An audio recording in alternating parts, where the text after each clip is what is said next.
E aí, galera do primeiro ano, professor Davidson de volta, e hoje para a gente trabalhar a continuação daquele assunto que eu falei na aula passada, né? Na aula passada nós vimos a aula 31 e falamos sobre a crise do século XIV, tá? Fome, peste e guerra, tá? Lembramos disso aí. E hoje a gente vai ver o quê? A aula 32, que vai falar da expansão comercial, tá? Principalmente naquilo que foi chamado e que é chamado pela historiografia de expansão marítima ou as grandes navegações. Então hoje a gente vai falar disso, certo? Então no século XIV houve uma crise, finalzinho do século XIV começou a recuperação, século XV continuou essa recuperação e agora precisava de uma o quê? Expansão comercial, tá bom? Então é isso que a gente vai ver today. Bora lá. Começando com um poema de nada mais, ninguém menos de quem? Do Fernando Pessoa, certo? Um dos grandes, um dos maiores poetas aí da nossa história, o português Fernando Pessoa. E a gente pode declamar aqui esse primeiro, tá? Estrofe. Diz o seguinte: ó mar salgado, quanto do teu sal são lágrimas de Portugal. Por ti cruzamos, quantas mães choraram, quantos filhos em vão rezaram, quantas noivas ficaram por casar, para que fosse nosso, ó mar. Certo? Então, olha só, o que está dizendo isso aqui? Isso aqui se encaixa perfeitamente e foi feito justamente para aquele contexto, o contexto desta aula, o contexto das grandes navegações. Veja bem aqui a gente analisar por partes, olha só.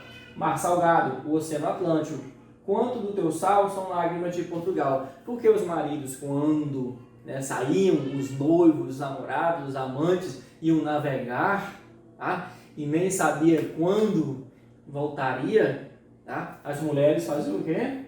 Choraram. Então, muitas das lágrimas derramaram onde? No Oceano Atlântico, e os portos estavam ali no Oceano Atlântico, certo? Então, mar salgado, Oceano Atlântico, quanto do teu sal são lágrimas de Portugal? São lágrimas das portuguesas, certo? Por ti cruzarmos, quantas mães choraram, né? Quantos filhos em vão rezaram, porque muitos nem voltavam, morriam, tá? Quantas noivas ficaram por casar, tá? Ou seja, valia tudo para cruzar o Oceano Atlântico, para ir descobrir este novo mundo. E é isso que o Fernando Pessoa está colocando aqui no seu poema. Tem outro ali na frente, a gente vai ver já já. Então olha só. Aqui, né, as caravelas, que era o principal meio de transporte para as grandes navegações, né? Foi com elas que os portugueses, espanhóis, ingleses, franceses, tá? Eles cruzaram esses mares aí, principalmente o Oceano Atlântico, que se tornou a maior rota comercial depois desse período, tá certo? Então olha só, quando que aconteceu as grandes navegações? Quando? Século XV e XVI, ou seja, em 1400 e pouco, a galera já estava o quê? Rondando os mares, já estava andando, navegando nesses mares. Portugal, por exemplo, né, em 1415 fez a sua primeira, vamos dizer assim, descoberta, invasão, né, sua grande navegação. Bom, a gente vai falar já já. Causas. Por que Portugal, Espanha, França, Holanda saíram para as grandes navegações? Por quê? O que eles queriam? Tá? Busca de especiarias nas Índias. Olha só, o Oceano Atlântico era a principal rota de comércio no mundo medieval. Por ali os portugueses passavam, tá? Os espanhóis passavam, os franceses passavam, todo mundo utilizava o mar Mediterrâneo para chegar onde? Nas Índias. Passava pelo Mar Vermelho e chegava lá pertinho, era um trajeto curto para chegar às Índias. E lá eles compravam o quê? As especiarias.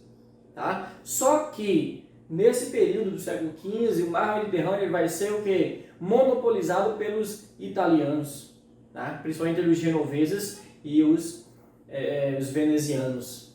Então não vai dar mais, não vai ser mais fácil, tão fácil como antes, navegar pelo mar Mediterrâneo, tá? Para chegar às Índias. Agora vão ter que buscar outra rota, tá? Para as Índias. Portugueses buscaram outra rota. Os espanhóis também buscaram outra rota. Só que de forma diferente, tá? Ideias diferentes. Vamos ver aqui. Busca de metais preciosos, principalmente o ouro, né? Tentativa de romper o monopólio comercial das cidades italianas sobre o mar Mediterrâneo, acabei de falar. e expansão da fé cristã. É uma das justificativas. Tá? No meio daquela quantidade de pessoas que estavam dentro daquelas caravelas, né? De burgueses, de nobres, de pessoas comuns, de bandidos, de doentes, tá? Tinham também os religiosos. Ou seja, a Igreja Católica também tinha o seu interesse nas grandes navegações, que era o quê? Recuperar fiéis, tá? Ganhar mais fiéis, que ela estava perdendo agora na Europa a partir da Reforma Protestante, né? De 1517. Então ela começou a perder principalmente os burgueses por conta da Reforma Protestante, tá? E agora ela queria ir para o Novo Mundo catequizar os indígenas, torná-los o quê? Cristãos. Tá aqui a imagem, ó, de uma missão jesuítica, né? Lembre-se aí dos jesuítas que vieram para o Brasil no tempo da colonização, e a gente vai ver isso daqui algumas aulas, tá bom? E aqui as especiarias da Índia, né? É cravo, canela, pimenta, salsa parrilha, né? Várias, né? Pimenta do reino e outras pimentas, pimenta malagueta também. Ou seja, a Índia é um local que as coisas naturais era muito rica, e também a questão dos tecidos, né, dos metais preciosos. Então tinha muita coisa nas Índias. Então era um interesse muito grande, já que estava monopolizado, né, o trajeto pelo mar Mediterrâneo, pelas cidades italianas. Então eles iam buscar outra rota para as Índias. Eles tinham que encontrar. Olha, expansão marítima europeia. Expandir para quê, galera? Olha só, burguesia, por que ela queria expandir? Continuidade da expansão comercial europeia, iniciada no final da Idade Média, no final do século XIV, tá bom? Nobreza, o que ela queria? Necessidade de mais terras para a nobreza, queria enriquecer mais porque terra era poder, então ele queria mais terras. Igreja, aumentar áreas de influência e conquistar novos fiéis, sobretudo após a Reforma Protestante. Falei para vocês agora há pouco isso aí, tá certo? E os estados nacionais, novos domínios, novos súditos, novas atividades econômicas, novos impostos, ou seja, mais riqueza, né? Imperializar, tornar-se um império, como se tornou o Império Português, o Império Espanhol, o Império Inglês, beleza? Bora lá. Bom, só que para navegar existiam algumas dificuldades, alguns obstáculos. Um era esse aqui, a mitologia sobre os mares, tá? Ou seja, uma crença que foi criada ali durante a Idade Média, principalmente em relação a que a Terra era plana, tá? Se a Terra era plana, o oceano em algum momento ele ia cair. Essa é uma das teorias, né? Então os navegadores, muitos deles começaram ali as navegações, mas tinham medo, né? Uns ficavam com uma pulga atrás da orelha, né? De chegar a um ponto do oceano e cair eternamente. Esse é o pior, tá?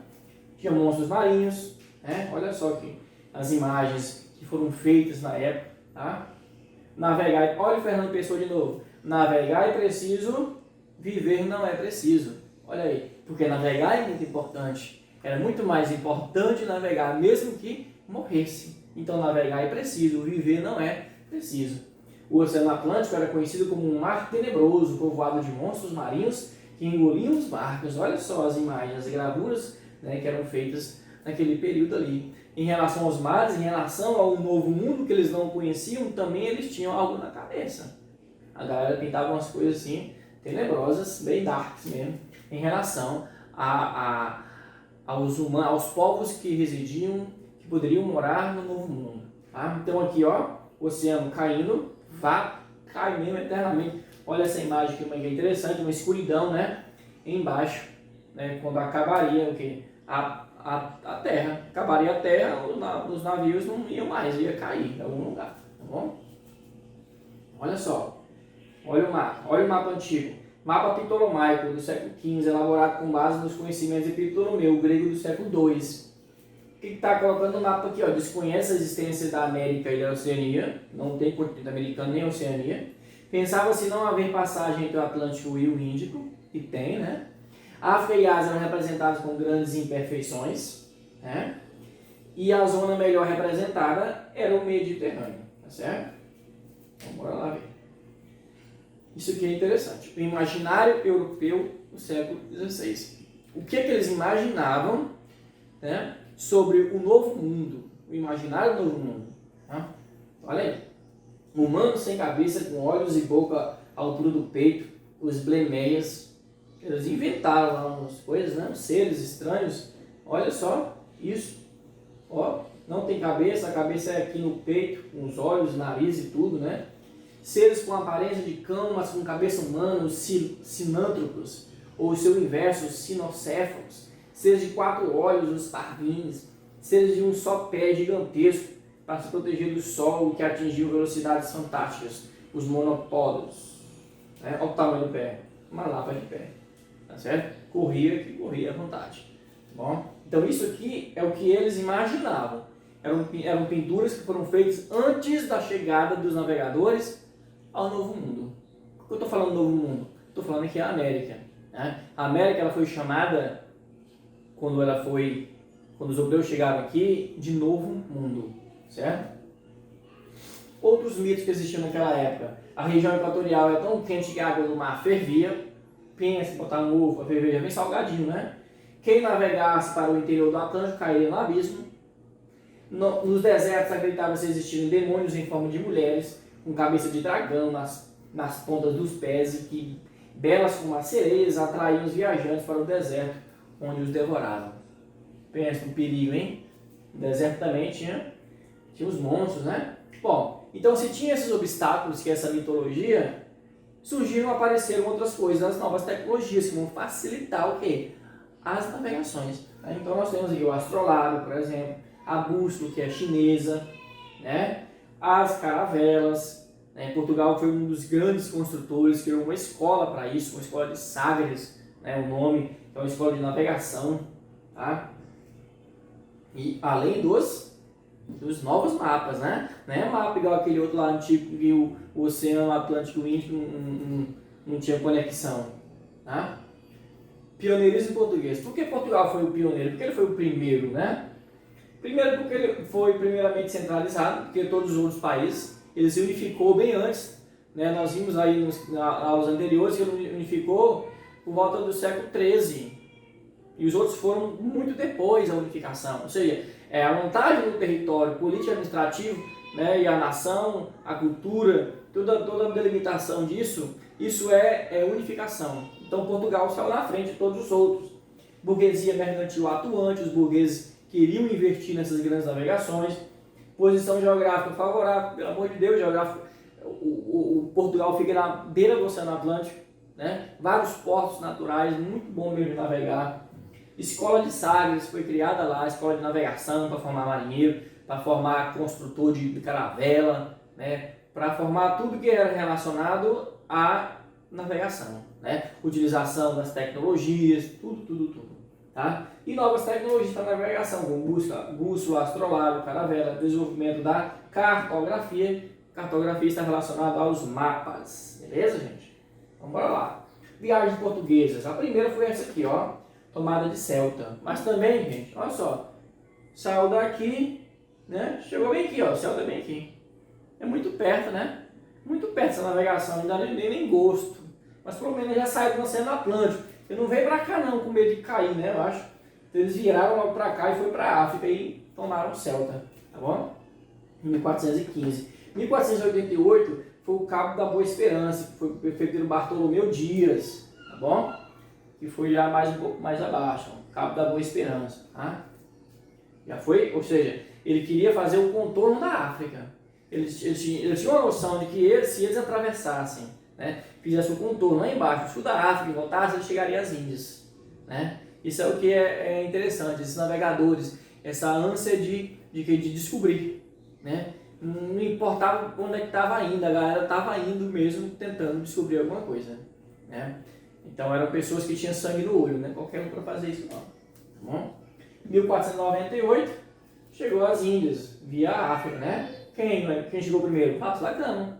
Foi o primeiro navegador português a ir direto, atravessar o Cabo das Tormentas, né? E contornar o continente africano e chegar às Índias. Tanto que ele vai ganhar um título do rei de Portugal. Quando ele voltar das Índias, né? Ele dizia, ó rei, eu consegui chegar às Índias, eu primeiro.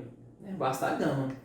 Aí o rei, ó, muito bom mesmo, vou te dar um título, você vai ser o vice-rei de Portugal, né?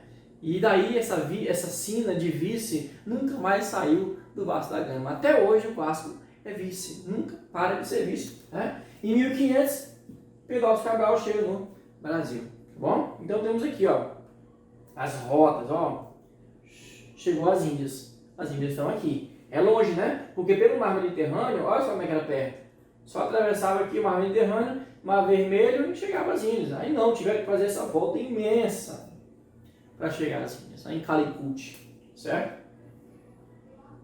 O que mais? Expansão do trabalhinho português, nós temos aqui o gráfico, né, o mapa com as rotas, o Pedro Álvares Cabral, esse azulzinho, né? Vai aqui, ó, chega no Brasil e vai para a Índia. Tá? Mas aí Vasco da Gama já tinha ido, né? Vasco da Gama de amarelo, ó, veio para cá, veio, aí deu uma volta, o vento tocou ele, foi lá para as Índias, né? Atravessou aqui o continente africano. Bartolomeu Dias saiu daqui de Portugal, veio até aqui, ó, o Cabo das Tormentas. Por que tormentas? Porque tinha muito vento ali, era difícil atravessar, tá bom? Pedro de Covilhã, né, o verdinho, veio por aqui, ó, pelo Mar Mediterrâneo, passou, tá? Outra rota, mas a rota que ela estava monopolizada pelas cidades italianas. Então aí foi um momento em que já havia o quê? Liberado, né? Porque antes não podia passar. Então Pedro de Covilhã já vai depois, né? Aí ele passa lá para aquela região, tá bom? Então agora aqui, mais um pouquinho. Agora as viagens espanholas. Portugal e Espanha foram os dois principais países navegadores da Europa, tá? Depois aqui vem França, Holanda, Inglaterra, mas Portugal e Espanha dividiram o território do mundo quase todo para eles dois. 1492, Cristóvão Colombo chega à América Central, chega nas ilhas, ele não chega no continente, tá? Mas próximo ali já estava o continente, só que ele não vai lá, ele fica nas ilhas, tá? Ele não consegue chegar no continente. Em 1504, Américo Vespúcio, tá aí o nome de América, tá? Afirmou que as terras descobertas por Colombo eram um novo continente, tá certo? E ele vai receber as honras, né? O continente vai ser chamado em homenagem a ele. Muito escroto isso aí, ó, muito escroto, não gostei. Vou falar logo aqui, tá? 1513, Nunes Balboa confirmou essa hipótese, atravessando por terra a América Central e chegando ao Oceano Pacífico. Atravessou, né, a América inteira. Entre 1519 e 1522, a circunnavegação de Fernão de Magalhães. Ele vai dar a volta ao mundo no navio. Terrível, né? O cara é poderoso mesmo. O Cristóvão Colombo, ele até que tinha essa ideia. Porque a ideia dele, deixa eu ver se tem um mapa aqui na frente. A ideia dele é sair daqui da Espanha, tá? E dar a volta. Ele não sabia que tinha a América aqui. Ele não sabia que tinha um continente americano. Então ele tinha, né, tem um filme, 1492, A Conquista do Paraíso, você pode assistir, né? E todos os escritos, os relatórios que foram deixados por ele, e por quem estava próximo dele, da igreja, né, e dos políticos e tudo, afirmava que ele não sabia que existia a América aqui, que existia um continente, e que ele queria o quê? Ele queria, para chegar às Índias, ele queria dar a volta, ele queria fazer assim, ó, e chegar, e dar a volta. Ainda bem que ele encontrou isso aqui, ainda bem que ele bateu aqui nessas ilhas, porque senão ele tinha morrido. Porque no meio da viagem, nesse pequeno pedaço aqui, a galera do navio já estava com fome, com sede, já fazendo um movimento lá dentro, rebelião, né? E imagina se não tivesse isso aqui, que ele tinha que atravessar tudo isso até chegar às ilhas. Não ia chegar, né? Ia morrer. Tá bom? Então, Portugal e Espanha, os dois grandes navegadores, fizeram a divisão ali do continente com eles, né? Aqui do Oceano Atlântico e da América. Só que a primeira divisão, Portugal ficou com nada. Ó, a bula Intercoetera, 1493. 100 léguas a partir de Cabo Verde. Olha Cabo Verde, tá? Aqui, ó. Esse ponto vermelho. 100 léguas para cá. Chegou aqui essa linha, ó. Da América, o que ficou para Portugal? Nada. Daqui até aqui, ó. Então ele ficou só com o oceano, ó. Ele ficou com um pedaço do oceano para ele. Aí falou, não dá certo não, Espanha. Não dá certo não. Vamos fazer de novo esse acordo aí. Vamos fazer outro tratado. Aí vamos tratar de Tordesilhas, um ano depois. Aí vamos botar 300 léguas, né? 300 léguas de Cabo Verde para cá. Aí deu para aqui, ó. Aí Portugal ficou com esse pedaço aqui da América. Tá? Com o tratado de Tordesilhas. O restante era de quem? Da Espanha. A Espanha tomou o território quase todo. Aí depois a gente vai ver como é que Portugal vai tomar, né, com acordos aqui, a outra parte do que era da Espanha. Beleza? Mas isso aí em outros assuntos do Brasil colonial. Certo? Bom, consequências, tá? da expansão marítima europeia, as grandes navegações. O comércio amplia-se e torna-se mundial, porque o comércio ele era ali entre aquelas nações europeias só, né? No máximo uma conexão com a Ásia, mas bem o que? Pequena. Depois, quando encontrou essa nova rota para as Índias, né? Atravessando o continente africano, quando encontrou o mar Mediterrâneo, né? Encontrou esse novo mundo do outro lado, que é o continente americano, então ligou a América, Europa, África e Ásia. Então, ou seja, a economia ficou mundial, né? Ou seja, isso aqui é o princípio do que você estuda em geografia, chamado de globalização, certo? O eixo econômico muda para o Atlântico, certo? Porque até então era o mar Mediterrâneo. Colonização da América, Portugal colonizou o Brasil, Espanha colonizou a América Central e a América do Norte posteriormente vai ser colonizada por ingleses e franceses. Bom, transferência de metais preciosos para a Europa, né? Saquear a colônia e levar para a metrópole, tá? Muitos lucros para a burguesia europeia. Essas são as consequências, tá? Da expansão. E agora você foca nos estudos, galera, tá? Vai lá no plural e faça a tarefa mínima e complementar, que eu vou cobrar no seu qualitativo. O seu qualitativo vai ser esse, tá bom? Nós estamos aqui no livro número 2, né? Então você tem que fazer todas as aulas do livro 2, do caderno 2, lá no plural. Todas as tarefas mínimas e complementar. Beleza? Até a próxima aula. Valeu!